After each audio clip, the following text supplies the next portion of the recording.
ನಮಸ್ತೆ ಎಲ್ಲರಿಗೂ. ನನ್ನ ಹೆಸರು ಮುರಳಿ. ಇವತ್ತು ನಾನು ಫ್ರಿಡ್ಜ್ ಹೌಸ್ ಇಂದ ಮಾತಾಡ್ತಾ ಇದ್ದೀನಿ.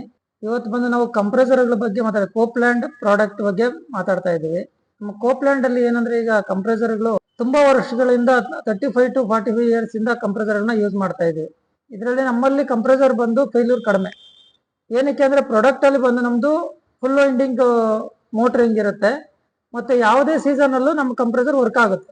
ನಿಮ್ಗೆ ಮಳೆಗಾಲದಲ್ಲಿ ಇರ್ಬೋದು, ಚಳಿಗಾಲದಲ್ಲಿ ಇರ್ಬೋದು, ಯಾವುದೇ ವಿಂಟರ್ ಪ್ರಾಬ್ಲಮ್ ಅಲ್ಲಿ ನಿಮ್ಗೆ ಹೈಯರ್ ಟೆಂಪರೇಚರ್ ಬಂದಾಗ, ಲೋಯರ್ ಟೆಂಪರೇಚರ್ ಬಂದಾಗ ನಿಮ್ಗೆ ವರ್ಕ್ ಆಗುತ್ತೆ. ಅದರಿಂದ ನಮ್ಮ ಪ್ರಾಡಕ್ಟ್ ಯೂಸ್ ಮಾಡೋದ್ರ ಬಗ್ಗೆ ಹೇಳ್ತಾ ಇದ್ದೀವಿ. ಈಗ ಮಾರ್ಕೆಟ್ ಅಲ್ಲಿ ಏನಂದ್ರೆ, ತುಂಬಾ ಕಡಿಮೆ ರೇಟ್ ಇಂದ ಕಂಪ್ರೆಸರ್ಗಳು ಸಿಗ್ತವೆ. ಮತ್ತೆ ಕೆಲವೊಂದು ಕಂಪ್ರೆಸರ್ಗಳಿಗೆ ಮ್ಯಾಚ್ ಮಾಡಿ ಕಂಪ್ರೆಸರ್ಗಳು ಕೊಡ್ತಾರೆ. ನಿಮ್ಗೆ ಆ ಕಂಪ್ರೆಸರ್ ಏನಾಗುತ್ತೆ ಅಂದ್ರೆ, ಕಡಿಮೆ ರೇಟ್ ಇರ್ಬೋದು ಅಂದ್ಬಿಟ್ಟು ತಕ್ಷಣಕ್ಕೆ ನೀವು ತಗೊಂಡು ಏನ್ ಮಾಡ್ತೀರಾ, ಮ್ಯಾನುಫ್ಯಾಕ್ಚರಿಂಗ್ ಸ್ಟಾರ್ಟ್ ಮಾಡ್ತೀರಾ. ನಿಮ್ಗೆ ಆ ಕಂಪ್ರೆಸರ್ಗಳು 6 ತಿಂಗಳು, 7 ತಿಂಗಳು ಇಲ್ಲ 1 ವರ್ಷದೊಳಗಡೆ ಫೇಲ್ಯೂರ್ ಆಗ್ತವೆ. ಆ ಮಿಷಿನ್ಗೆ ನಿಮ್ಗೆ ರೀಪ್ಲೇಸ್ಮೆಂಟ್ ಆಗಿ ಯಾವುದೇ ಕಂಪ್ರೆಸರ್ಗಳು ಸೂಟ್ ಆಗಲ್ಲ. ಏನಕ್ಕೆ ಅಂತಂದ್ರೆ, ಆ ಕಂಪ್ರೆಸರ್ಗಳಲ್ಲಿ ನಿಮ್ಗೆ ಕೆಪಾಸಿಟಿ ವೈಸ್ ಕಡಿಮೆ ಇರುತ್ತೆ, ಮತ್ತೆ ವೈಂಡಿಂಗ್ ವೈಸ್ ಕಡಿಮೆ ಇರುತ್ತೆ. ಹಾಗಾಗಿ ನಿಮ್ಗೆ ಆ ಕಂಡೆನ್ಸರ್ಗಾಗ್ಲಿ ಮತ್ತೆ ಅದು ಇವಾಪರೇಟರ್ಗಾಗ್ಲಿ ನಿಮ್ಗೆ ಕಂಪ್ರೆಸರ್ಗಳು ಮ್ಯಾಚ್ ಮಾಡ್ಲಿಕ್ಕೆ ಆಗಲ್ಲ. ಅದೇ ನಮ್ಮ ಕೋಪ್ಲ್ಯಾಂಡ್ ಕಂಪ್ರೆಸರ್ ಅಲ್ಲಿ ಆತರ ಇಲ್ಲ. ಏನ್ ಕೆಪಾಸಿಟಿಗೆ ಯಾವ ತರ ಬೇಕೋ ಅದೇ ತರ ನಾವು ಕಂಪ್ರೆಸರ್ ಡಿಸೈನ್ ಮಾಡಿ ಡಿಸೈನಿಂಗ್ ಕೂಡ ಕೊಡ್ತೇವೆ. ಆಗಿರೋದ್ರಿಂದ ನೀವು ಆದಷ್ಟು ಕೋಪ್ಲ್ಯಾಂಡ್ ಕಂಪ್ರೆಸರ್ಗಳನ್ನ ಯೂಸ್ ಮಾಡಿ. ನಿಮ್ಗೆ ಯಾವುದೇ ಸಜೆಷನ್ ಬೇಕಾದ್ರೂ ಕೋಪ್ಲ್ಯಾಂಡ್ ಬಗ್ಗೆ, ಯಾವುದೇ ಕಂಪ್ರೆಸರ್ ಬಗ್ಗೆ ಆಗ್ಲಿ, ಯಾವುದೇ ಯೂನಿಟ್ ಬಗ್ಗೆ ಆಗ್ಲಿ, ಏನೇ ನಿಮ್ಗೆ ಕ್ಲಾರಿಫಿಕೇಶನ್ ಬೇಕಾದ್ರೂ ನೀವು ಫ್ರಿಡ್ಜ್ ಹೌಸ್ ಕಾಂಟ್ಯಾಕ್ಟ್ ಮಾಡಿ.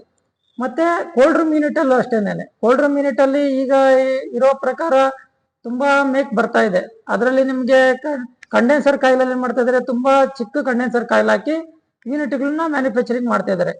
ನಮ್ದು ಕೋಪ್ಲ್ಯಾಂಡ್ ಕಂಡೆನ್ಸ್ ಯೂನಿಟ್ 0 ಫೇಲ್ಯೂರ್, ಅಂದ್ರೆ ಮೆಕ್ಯಾನಿಕಲ್ ಫಾಲ್ಟ್ ಬಿಟ್ರೆ ಮ್ಯಾನುಫ್ಯಾಕ್ಚರಿಂಗ್ ಅಲ್ಲಿ ಯಾವುದೇ ಫಾಲ್ಟ್ ಪ್ರಾಬ್ಲಮ್ ಇಲ್ಲ. ನಮ್ದು ಕಸ್ಟಮರ್ ಕೋಲ್ಡ್ ರೂಮ್ ಅಲ್ಲಿ ಯೂಸ್ ಮಾಡ್ತಿರೋ ಮೆಟೀರಿಯಲ್ಗಳ ಪ್ರಕಾರ 0 ಫೇಲ್ಯೂರ್ ಇದೆ. ಹಾಗಾಗಿ ನೀವು ಆದಷ್ಟು ಕೋಪ್ಲ್ಯಾಂಡ್ ಪ್ರಾಡಕ್ಟ್ ನ ಯೂಸ್ ಮಾಡಿ ಅಂತ ಸಜೆಷನ್ ಮಾಡ್ತೀವಿ. ಈಗಲೂ ನಮ್ಮ ಕಸ್ಟಮರ್ಗಳು 35 ಇಯರ್ಸ್ ಇಂದ ಯೂಸ್ ಆಗ್ತಿರೋ ಹಳೆ ಮಾಡಲ್ ಕಂಪ್ರೆಸರ್ ಫ್ರಿಡ್ಜ್ ಕೂಡ ಈಗಲೂ ನಮ್ಮ ಕಣ್ಮುಂದೆ ಇದೆ, ರನ್ ಆಗ್ತಾ ಇದೆ. ಆಗಿರೋದ್ರಿಂದ ದುಡುಕಿ ಯಾವುದೇ ಕಂಪ್ರೆಸರ್ ಕಡಿಮೆ ರೇಟ್ ಸಿಗುತ್ತೆ ಅಂತ ಆಮಿಷಗಳಿಗೆ ಬಲಿಯಾಗಿ ನೀವು ತಗೊಂಡು ಹಾಕೋದಕ್ಕೆ ಮುಂಚೆ ಒಂದ್ಸರಿ ಕ್ಲಾರಿಫಿಕೇಶನ್ ತಗೊಂಡು ಯೂಸ್ ಮಾಡಿ ಅಂತ ಹೇಳ್ತಾ ಇದ್ದೀನಿ. ಕ್ಲಾರಿಟಿ ಬೇಕಾದ್ರೂ ನೀವು ಫ್ರಿಡ್ಜ್ ಹೌಸ್ ಕಾಂಟ್ಯಾಕ್ಟ್ ಮಾಡಿ. ಮತ್ತೆ ಕೆಳಗಡೆ ನನ್ನ ನಂಬರ್ ಇದೆ, ನನ್ನ ನಂಬರ್ ಕಾಂಟ್ಯಾಕ್ಟ್ ಮಾಡಿ. ಸೊಲ್ಯೂಷನ್ ಬೇಕಾದ್ರೂ ನಾವು ಕೊಡ್ತೇವೆ. Thank you.